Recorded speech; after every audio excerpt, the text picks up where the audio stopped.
At 2:47 a.m., the trucks rolled in. Two massive flatbeds, headlights flickering through the darkness of a deserted Mexican highway. Behind them, the low hum of radios, the click of rifle magazines sliding into place, and the growl of diesel engines cutting through the night. The road should have been empty. But it wasn't. Because someone had broken the unspoken rule, you don't move like that after midnight unless you're already part of the war. In the city of Culiacan, in the heart of Sinaloa, the silence before dawn shattered under the thunder of gunfire. Trucks burned in the middle of the streets. Highways were blocked. The airport was under siege. For hours, the city was held hostage, not by terrorists or invaders, but by a cartel declaring one thing loud and clear: we are in control. But what came next wasn't in any government plan.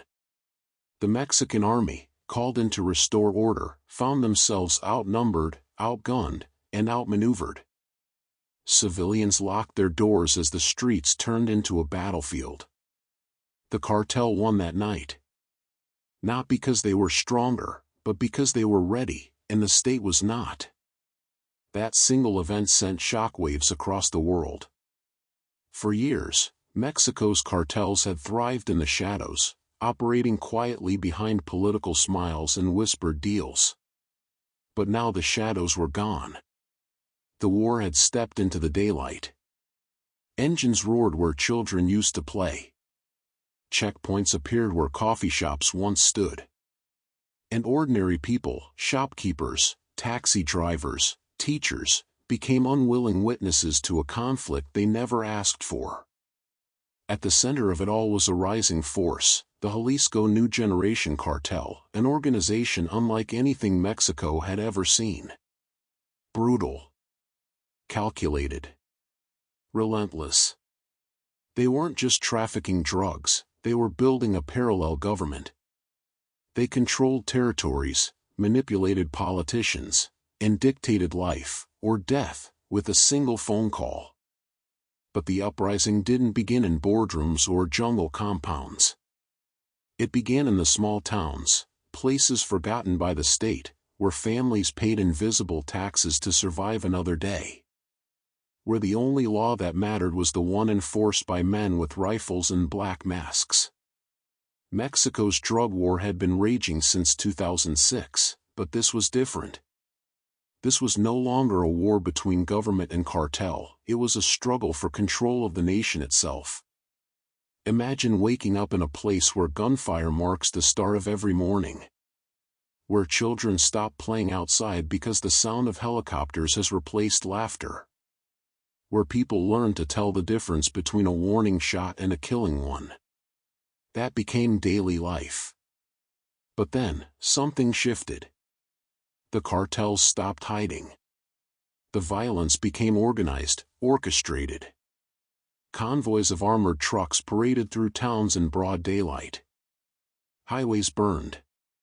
Entire cities were silenced.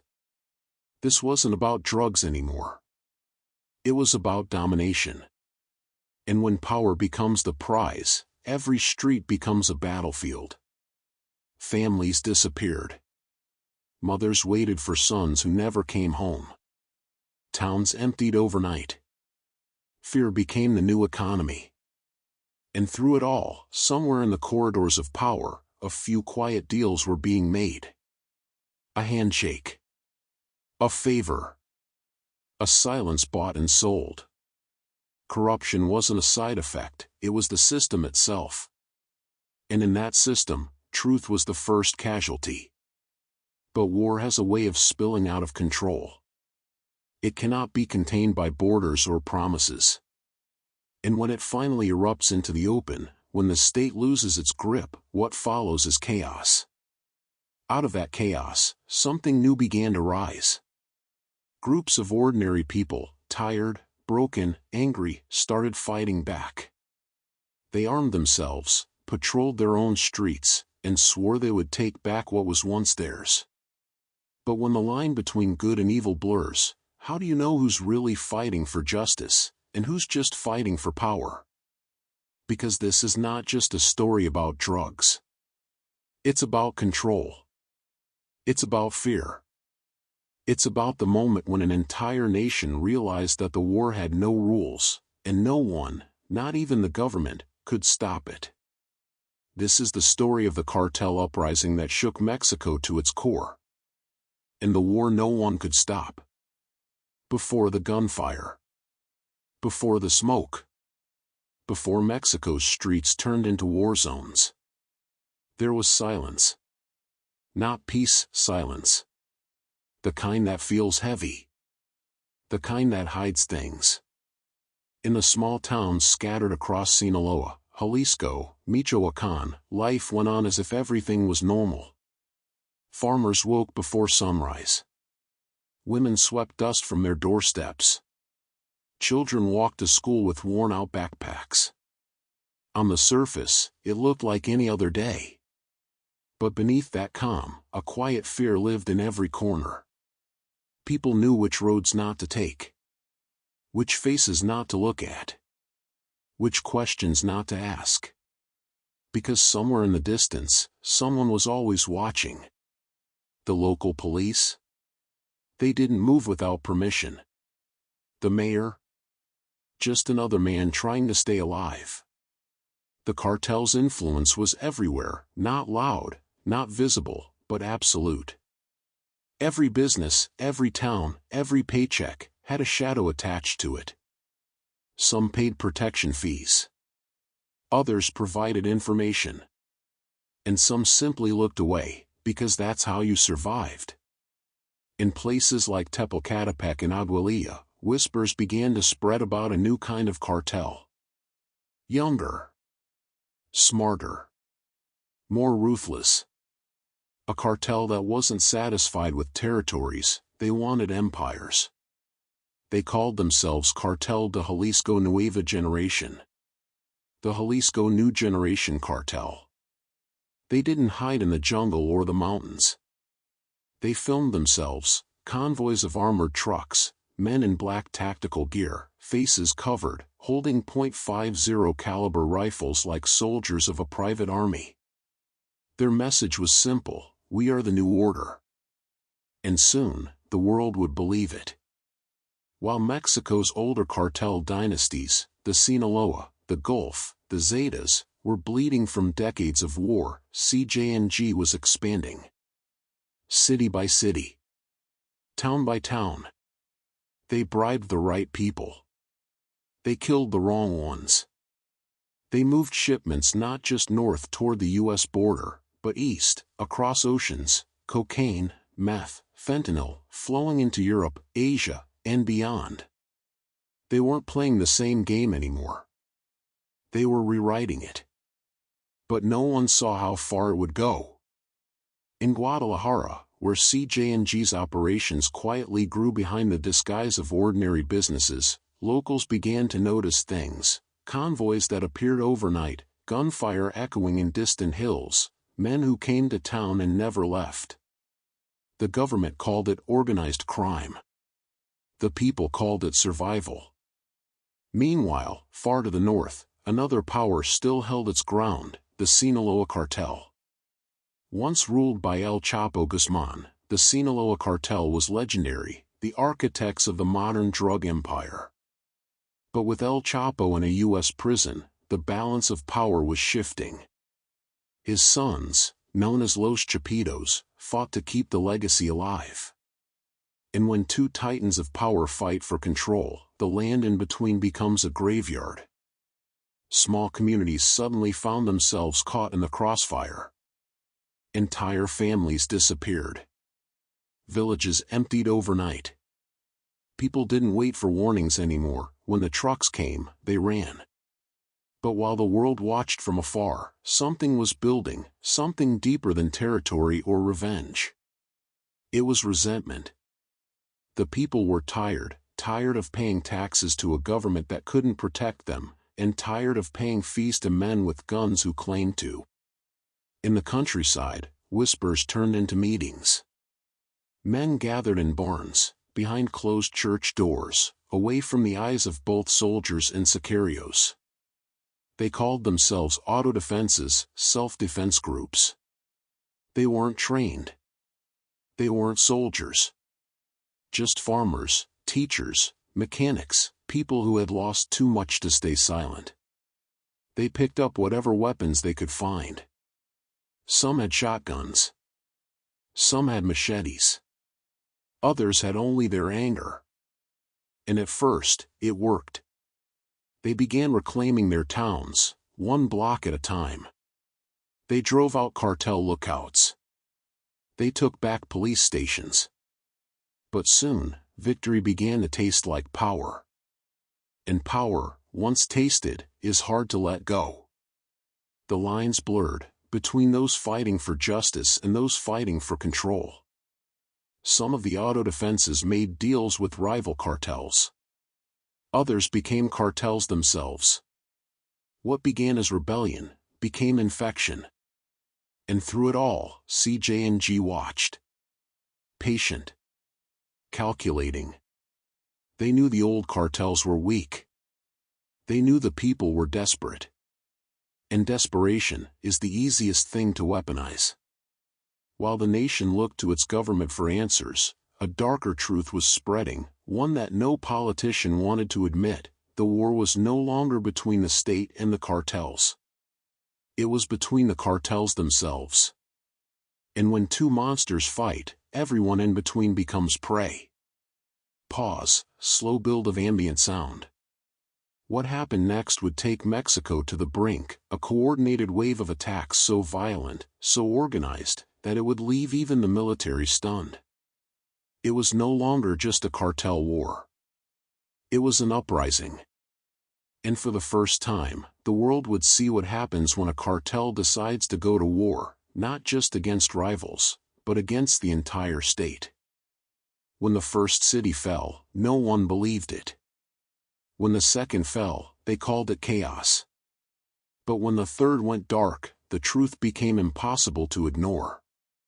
Mexico was under siege. The signs had been there, convoys moving in the night, stockpiles of weapons disappearing from army depots, whispers of coordination between rival factions. But no one expected what came next. It began in the west, in the heartland of Jalisco. A series of coordinated attacks targeted police convoys, military checkpoints, and even civilian transport routes. Armored trucks rolled through highways like a private army. Bridges burned. Within hours, communication lines were cut. Entire towns were isolated. Panic spread faster than the gunfire. At dawn, the country woke to footage that felt like a scene from a war movie, convoys of men in full tactical gear, waving the flag of CJNG. Machine guns mounted on trucks. Drones circling overhead. Civilians crouched behind cars, praying. It wasn't random violence. It was a message. CJNG was declaring war on the Mexican state. For years, cartels fought each other in the shadows, but now, this was open defiance. They weren't hiding anymore. They were daring the government to fight back. The first major flashpoint came in Culiacan. The Mexican army moved to capture a high-value target, Ovidio Guzman Lopez, one of El Chapo's sons and a key figure within the Sinaloa Cartel. The operation was quick, clinical, and catastrophic. Within minutes of Ovidio's arrest, the city exploded. Convoys of armed men stormed the streets. Barricades went up. Entire neighborhoods turned into war zones. Videos flooded social media, soldiers pinned down by gunfire, black smoke rising from burning vehicles, civilians trapped in crossfire. The cartel's forces surrounded military bases, intercepted reinforcements, and took soldiers hostage. They even attacked the homes of army personnel, forcing the government into an impossible choice: release Ovidio, or watch the city burn. The government released him. That moment, broadcast to the world, changed everything. It showed that the cartels were no longer just criminal organizations. They were a parallel power. A force capable of overpowering the state, not in the shadows, but in broad daylight. And the message was clear: we are stronger than your laws. Across the country, smaller cells began to rise. Inspired. Emboldened. They saw that the government could be forced to kneel, and they followed suit. In Michoacán, CJNG rolled into rural towns with armored trucks painted in military green. They announced themselves through loudspeakers: we are here to restore order. But order, in their hands, meant control. Those who resisted disappeared. Those who cooperated survived, for a price. The government's response was slow, uncertain. Deployments were made, but soldiers were outnumbered. For every area reclaimed, another fell. Entire regions became ghost zones: no police, no press, no law. Only cartel checkpoints and whispered warnings. Civilians fled in waves. Over 400,000 people displaced. Towns emptied overnight. Families carried whatever they could: photographs, papers, children, walking into uncertainty. But CJNG wasn't just fighting Sinaloa or the army. They were fighting to rewrite the map. They expanded into Colima, Veracruz, Zacatecas, everywhere the government's presence was weakest. Each conquest marked with videos of convoys, flags, and chants of allegiance. It was psychological warfare. They didn't need to win every battle, they just needed people to believe they already had. Meanwhile, the Sinaloa Cartel was not silent. They regrouped, rearmed, and began striking back, targeting CJNG territories with surgical precision. What followed was not just war, it was annihilation. Roads turned to battlegrounds. Airstrips became drop zones. Rural villages vanished overnight under the weight of conflict. And through it all, civilians stood in the middle, invisible, forgotten, terrified. Videos surfaced showing CJNG soldiers parading through captured towns, waving weapons, chanting loyalty to their leader, El Mencho. A ghostly figure, unseen for years, yet feared everywhere. His name became a myth, a warning, a legend whispered in the same breath as death itself. The government claimed to be closing in, but no one believed it anymore. Because every time they said it, another region fell. What began as a police operation had become a civil war. But here's the thing about wars like this: no one really wins. They just survive. The lines blurred: cartels, soldiers, militias, even civilians, everyone fighting for something, or someone, or simply to stay alive. In some towns, the autodefenses, the self-defense groups, began cooperating with Sinaloa to keep CJNG out. In others, they switched sides entirely. Allegiances shifted like sand. Trust was gone. It was chaos, but chaos with strategy. CJNG's power wasn't built on randomness. It was built on fear, a calculated, televised kind of fear. They used social media like propaganda. Videos of executions. Messages to rivals. Public displays of power. Every post, every video, every message, had one purpose: control the narrative. And it worked. The world watched in disbelief. Politicians gave speeches. Soldiers deployed. International agencies condemned. But none of it mattered. Because by the time the world reacted, the war had already rewritten the rules. Slow pause, tone drops to near whisper. The uprising had become something else. A virus. A movement. A new kind of war, one that didn't need victory, only chaos. And in that chaos, something darker began to grow, deeper than drugs, deeper than power. It was the realization that maybe, just maybe, the state was never truly in control. The world thought this was the peak. That the violence couldn't get worse. But they were wrong. The next wave wouldn't just test Mexico's borders, it would test its soul. Because what was coming wasn't a battle. It was retaliation. When the government blinked, the cartels didn't see weakness. They saw opportunity. What began as an uprising was now a declaration of dominance. The cartels had tasted victory, and they were hungry for more. CJNG's message was clear: if the state won't protect its people, we will, but on our terms. And in a country already bleeding, that promise was intoxicating. In some towns, people started calling the cartel government. They paid them taxes. They called them for justice.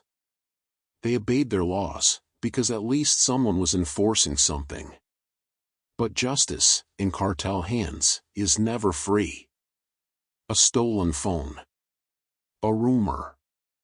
A whisper in the wrong ear, and entire families vanished overnight. Their homes emptied, their names erased. Meanwhile, Mexico's military tried to strike back, full-scale operations, air assaults, armored convoys, but it was like trying to fight smoke with bare hands. For every stronghold destroyed, another one rose somewhere else. CJNG had become a network, decentralized, unpredictable, everywhere. And then came Zacatecas. Once known for its quiet beauty, Zacatecas became the epicenter of horror. Bodies hanging from bridges. Burned cars lining the roads.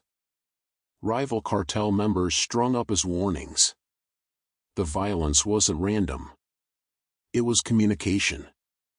Each act of brutality was a message, not just to enemies, but to the entire nation: we are watching. We are winning. But the government couldn't afford to remain silent any longer. In 2020, they launched Operation Agave Azul, a sweeping crackdown designed to dismantle CJNG from within. They hit financial networks, froze accounts, and captured mid-level lieutenants. For a brief moment, it looked like hope. But hope doesn't last long in a war built on corruption. Because behind closed doors, something darker was happening.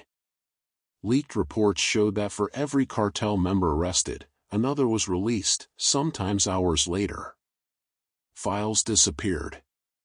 Evidence went missing.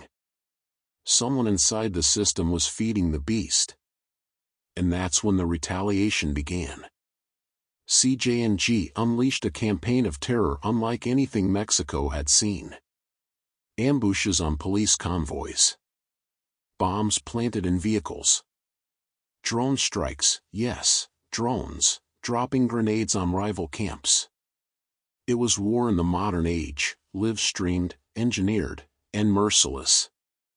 In Guanajuato, a convoy of 14 police officers was ambushed and executed. A handwritten note was left behind on their bodies. This will happen to everyone who sides with the state. The public was horrified. But the cartels weren't seeking approval, they wanted control through fear. And it worked. In some regions, police officers resigned en masse. Local governments simply gave up. Towns became self-governed by silence. Yet in the midst of the chaos, a new resistance began to rise, not from soldiers or politicians, but from civilians who had lost everything. Farmers, shopkeepers, mothers, people who had buried their children and refused to bury their country. They armed themselves again. The auto defenses returned, stronger, angrier, desperate. They said, if the cartels won't stop, then neither will we. And so began a second war, not between state and cartel, but between the people and the system itself. It was no longer about drugs. It was about survival. But survival has a cost. In trying to fight back, some auto defenses became what they hated most. The power corrupted them. They began taxing, threatening, killing, just like the cartels. The cycle had come full circle. No one could tell the difference anymore, between the hero and the villain, between justice and revenge. The cartels didn't need to win every battle. They just needed everyone to lose faith. And as long as chaos reigned, they were winning. Families began to flee in record numbers. Thousands crossed into the U.S., not as migrants, but as refugees of a war with no name. In their towns, the streets remained empty. Churches locked. Schools abandoned. The silence returned, heavier, colder. That silence was the sound of surrender. Deep pause. But not everyone surrendered. In hidden corners of Mexico, there were still people who refused to let go, journalists documenting the unthinkable, families searching for missing loved ones, priests opening their doors to the hunted. They were small voices in a storm. But together, they kept the truth alive. Because in this war, truth was the most dangerous weapon of all. Music builds softly, heartbeat rhythm. As CJNG and Sinaloa tore each other apart, the nation stood at a breaking point. Politicians promised peace, but behind those promises lay broken deals and empty coffins. And through it all, one man, unseen, unheard, continued to pull the strings. El Mencho. The ghost at the center of the chaos. A man so feared that even mentioning his name aloud was considered a death sentence. The army hunted him. The DA hunted him. But he always slipped away, not because he was lucky, but because the system itself was protecting him. The question wasn't where he was hiding. The question was, who was hiding him? Because the deeper investigators dug, the clearer it became, this war wasn't just fought with guns. It was fought with secrets. And those secrets reached higher than anyone dared to believe. The retaliation had started on the streets. But the next phase would happen in boardrooms, offices, and government halls, where every handshake could be a death sentence. And every silence, a signal. Power doesn't just corrupt. It hides. And in Mexico's endless war on the cartels, the true enemy wasn't always the one carrying the gun, sometimes, it was the one signing the paperwork. After the bloodshed in Zacatecas and the retaliations across Guanajuato, something became painfully clear: the bullets on the streets were just reflections of the deals made in the dark. On paper, the Mexican government was fighting a war on drugs. But behind those papers, money flowed in rivers. Bribes. Contracts.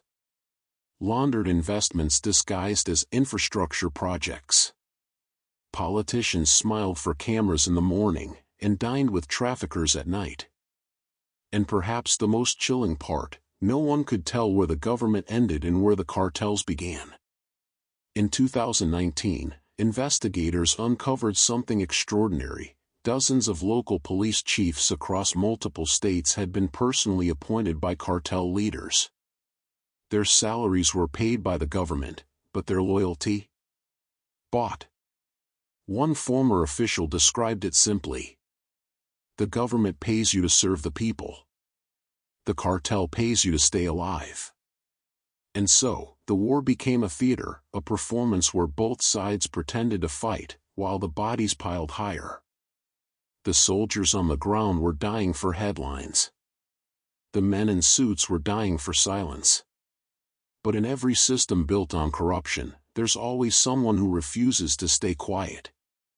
In this case, it was a journalist, Valeria Montes. She had been documenting the rise of CJNG since 2015. Her stories exposed how millions in government contracts were linked to shell companies tied to cartel money. She received threats. Her car was followed. Her home vandalized. Still, she kept going. Until one night in Guadalajara, her voice was silenced. Her body was found in her car, shot 3 times. Her laptop missing. The next day, her latest report was published automatically by her newsroom's failsafe system. It was titled, "The Men Behind the Mask." Inside, she named 3 prominent businessmen, 2 senators, and a former security minister, all with deep ties to cartel front companies. The government called it unverified. The people called it proof. But the truth, once spoken, has a way of echoing long after the voice is gone. Valeria's death sparked outrage. Protesters filled the streets, demanding accountability. Yet in the chaos, the real story was still unfolding quietly. Investigators from the USDA had been tracking CJNG's financial web, and what they discovered was beyond imagination. Billions laundered through real estate, avocado exports, even the film industry. Dirty money, clean image. And behind it all, whispers of connections reaching across borders, not just in Mexico, but deep into the United States. Because the drug war wasn't just Mexico's problem. It was business. American guns flowed south.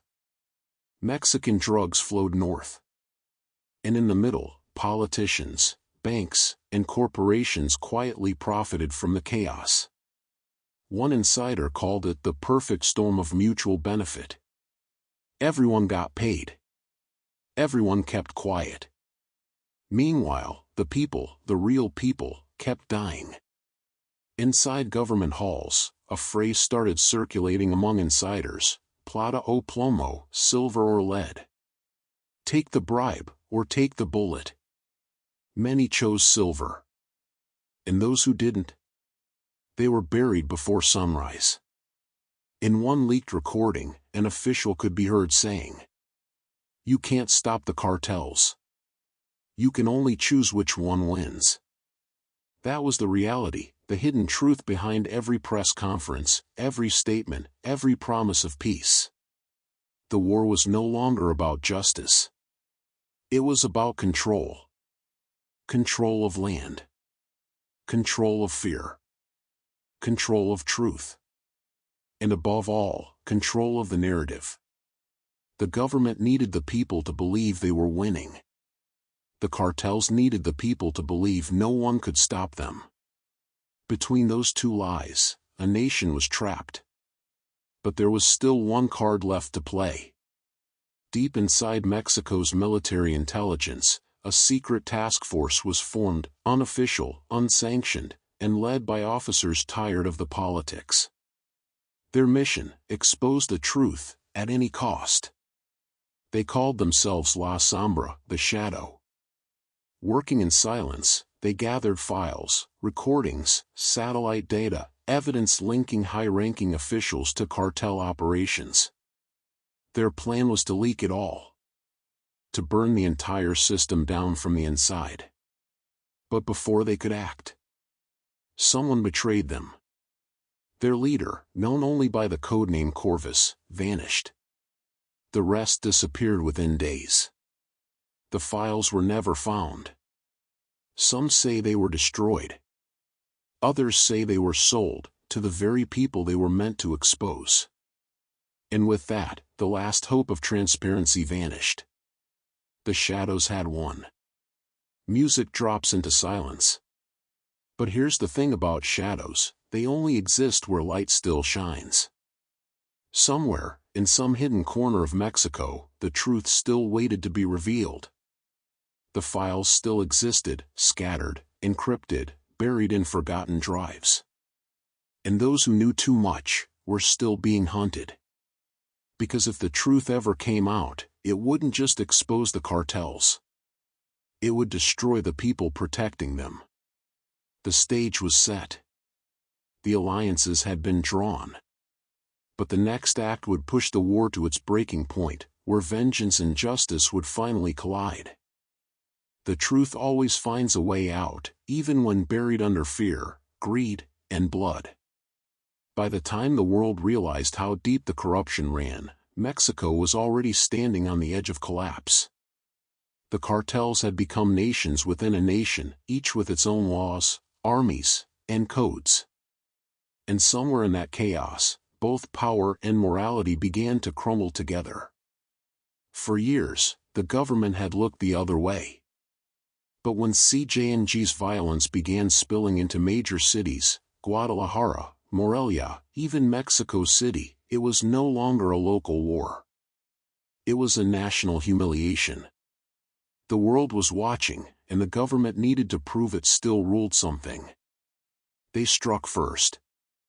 A multi-agency operation known as Fuerza Negra was launched in 2022, a coordinated assault on cartel command centers across 5 states. The objective: cripple CJNG's leadership in one sweep. Thousands of troops, armored vehicles, and drones were deployed overnight. The operation was meant to be clean, swift, decisive. It wasn't.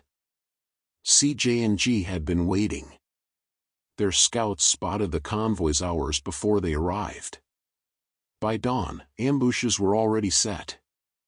As the army rolled into Jalisco, entire highways exploded with mines. In Michoacán, helicopters were shot down by modified drone bombs. Communications went dark. What was supposed to be a victory became a massacre. Hundreds of soldiers went missing. Convoys burned for days. And the footage, broadcast live by locals, showed something the government could never erase: the state had lost control. Again. The response was fury. Politicians demanded blood, the military wanted revenge, and the president promised the public a final stand. But the truth was darker. Inside government halls, officials were already negotiating with cartel emissaries, a truce, disguised as peace. The empire of power had learned one rule from history: when you can't kill your enemy, you buy time. But time was something Mexico no longer had. The violence had become cyclical. Entire generations had grown up knowing nothing but war, sons joining the same organizations that killed their fathers, daughters marrying into cartels to survive. The war was no longer about drugs. It was about inheritance. And yet, even in a nation drowning in blood, there were still those who refused to kneel. The surviving members of La Sombra re-emerged, broken but not silent. Using fragments of their hidden files, they began leaking evidence online: audio tapes, bank statements, satellite images. The leaks confirmed what many already suspected: the highest levels of government were complicit. Names appeared. Dates. Transactions. Proof that billions had been exchanged for silence. Within hours, the news spread like wildfire. Riots broke out in several cities. People poured into the streets, chanting for justice, waving the photos of missing family members. The government called it disinformation. But this time, no one believed them. The empire of lies was collapsing. Inside the chaos, CJNG and Sinaloa saw opportunity. Each claimed to be the true protector of the people, each declaring the other the enemy of Mexico. For weeks, their propaganda flooded social media: videos of handouts to poor families, staged rescues, and fake promises of peace. But behind the screens, the fighting intensified. The final confrontation came in early 2023, in the mountains of Michoacán, a battle so brutal, locals called it La Noche Roja, the Red Night. For 12 straight hours, two of the most powerful criminal armies on Earth fought until dawn. Drones filled the sky, trucks burned through the valleys, and villages vanished in fire. By sunrise, hundreds were dead. Neither side won. The land itself lost. When the smoke cleared, the bodies of cartel soldiers, civilians, and police lay side by side. No flags. No uniforms. Just the same silence that had followed every war before. That morning, as reporters tried to reach the site, the government released an official statement. They called the events an isolated clash between criminal groups. But those who were there, those who survived, knew better. It wasn't an isolated clash. It was the sound of an empire falling. Days later, something unexpected happened. Across several states, civilians began tearing down cartel roadblocks themselves. Entire towns declared independence from both government and gang control. They armed themselves, but not for war, for defense, for survival, for dignity. In banners, they wrote 3 words, Nunca más miedo. Never again fear. It wasn't victory. It was defiance.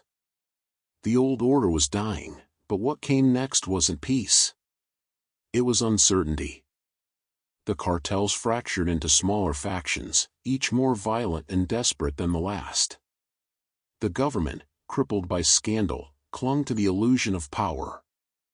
And amid it all, the truth of La Sombra's files continued to leak, drop by drop, voice by voice, until the entire nation knew. El Mencho, the ghost who had haunted Mexico for years, vanished completely.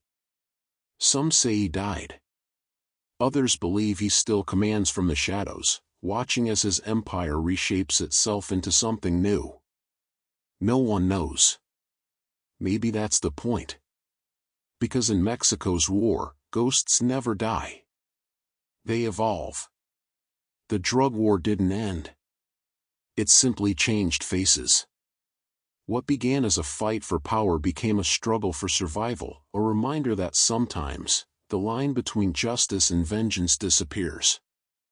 And yet, even in the ruins, there's hope. In small towns rebuilt from ashes, in journalists still daring to write, in families still searching for the disappeared, hope whispers quietly, refusing to die.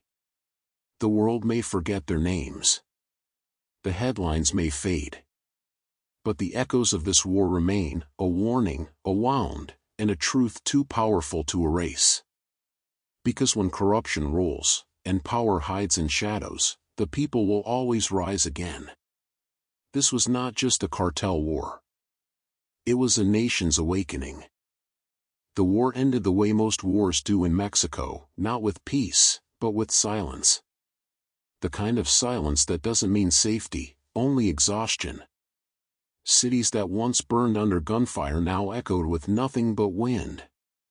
Streets once crawling with convoys were empty, doors bolted, the air heavy with memory.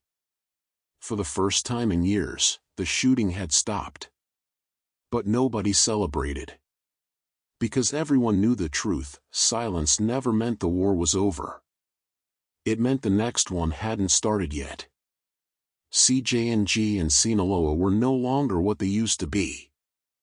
Their leaders were ghosts, their armies fractured. But their influence? Still everywhere. In politics, in business, in the police, even in the music that played through radio static. The empire hadn't fallen. It had gone underground. They called it the Ghost Empire, invisible, but present in every transaction, every handshake, every missing person no one asked about. El Mencho's disappearance only made the myth stronger.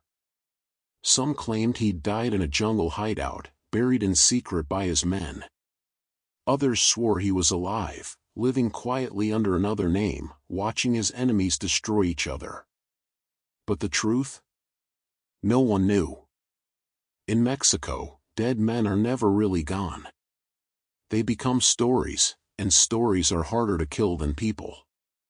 The government, desperate to reclaim legitimacy, declared a new era of stability.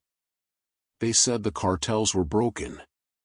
They said Mexico was recovering. But everyone on the ground knew better. You could change the names, the faces, the headlines, the machine kept running. The cocaine routes still operated. The weapons still crossed borders. The bribes still flowed. Only the faces behind them had changed. It was the same empire, wearing a different mask. Meanwhile, communities tried to rebuild. Farmers returned to fields where gunmen once stood. Mothers opened the doors of abandoned schools. Street corners that had been soaked in blood were painted over in bright colors. People wanted to believe again, to hope that maybe this time, the calm would last. but fear was still a currency. In many towns, locals whispered of new groups, small but organized, enforcing security in exchange for loyalty. They didn't call themselves cartels. They called themselves protectors. And that's how every ghost empire begins, quietly, wrapped in promises, fed by the same hunger for control. Journalists who tried to expose this new order disappeared one by one. Some fled the country, others were silenced. A few kept writing anonymously, posting stories from unknown locations, their words signed only with initials. It was their way of fighting back, one truth at a time.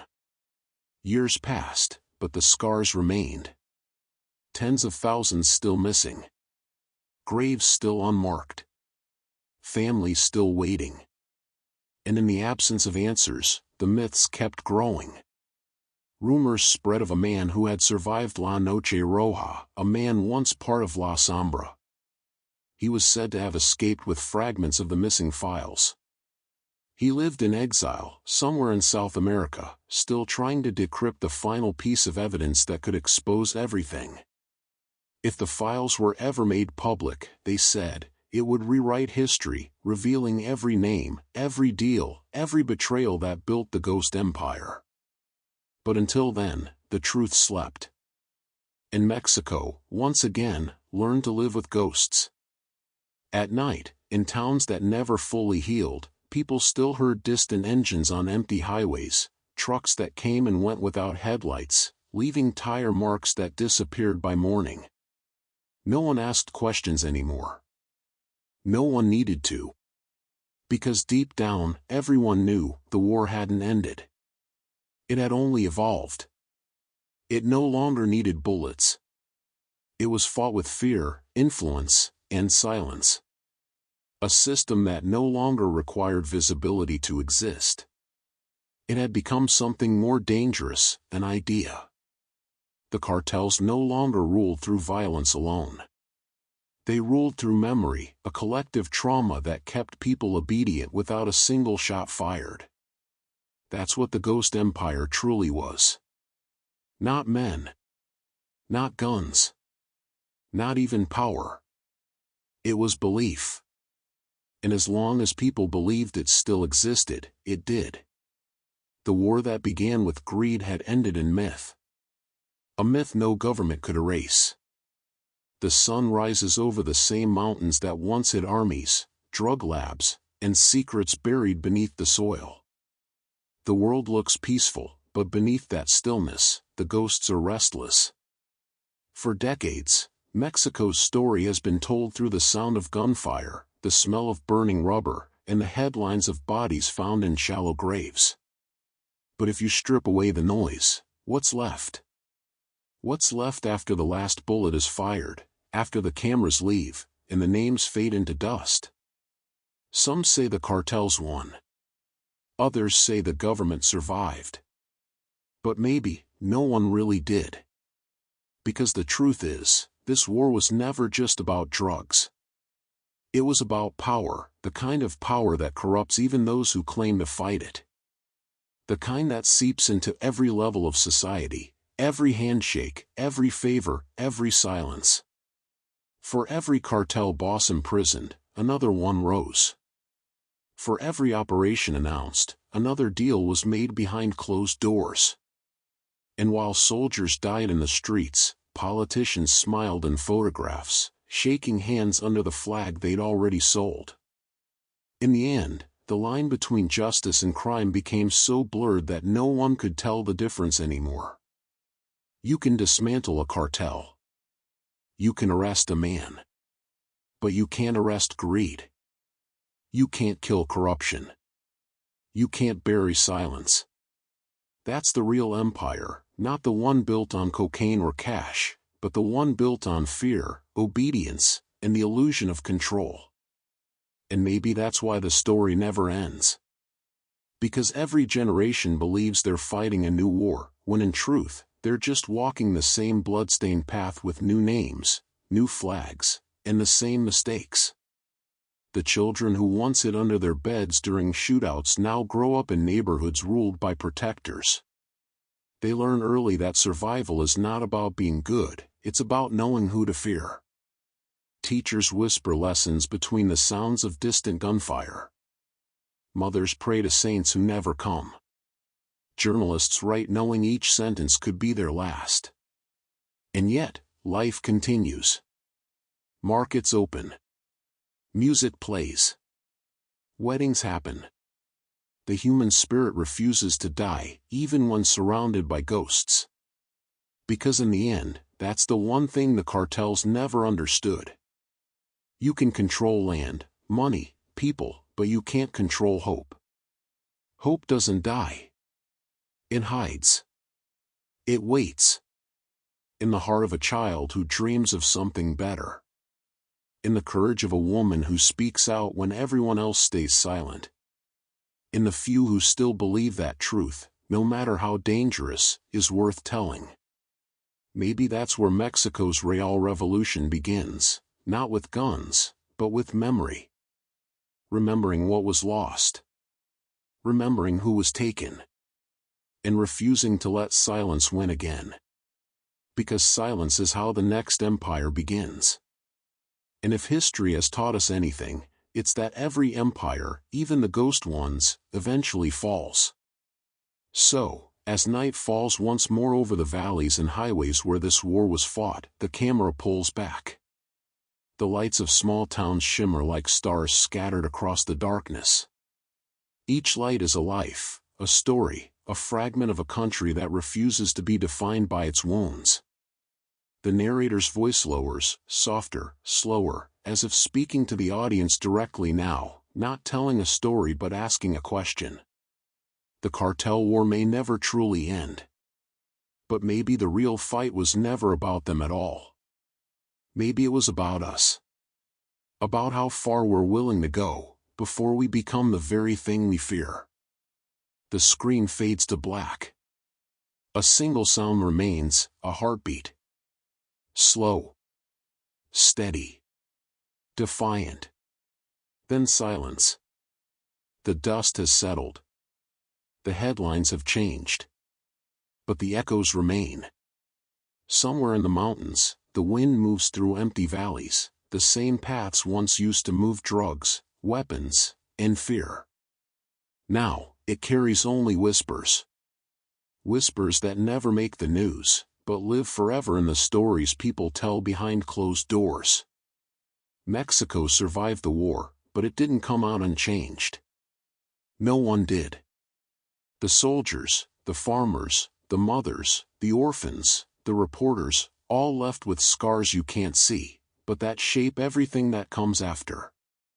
And maybe that's the real tragedy of this story. Not just the lives lost, but the innocence buried with them. The world watched as a country was torn apart by greed, corruption, and power. But few ever stopped to ask the hardest question, why does it keep happening? Because the truth is, the cartel war isn't just Mexico's story. It's humanity's. Everywhere there's power, there's someone willing to kill for it. Everywhere there's money, there's someone willing to sell their soul for it. And everywhere there's silence, someone profits from it. That's why stories like this matter. Not because they're violent or shocking, but because they remind us what happens when we stop paying attention. The cartels may wear different faces now, different names, but the system that built them, the poverty, the corruption, the demand, still stands. Until that changes, this story will keep repeating itself. Different men. Same war. So tonight, as you turn off this screen and the silence returns, remember this: behind every statistic, there's a name. Behind every missing person, there's a family. And behind every war, there's always someone who profits from it. But there's also someone who resists it. Someone who fights back. Someone who remembers. And maybe that's where hope begins again. Because as long as there's memory, the truth never really dies.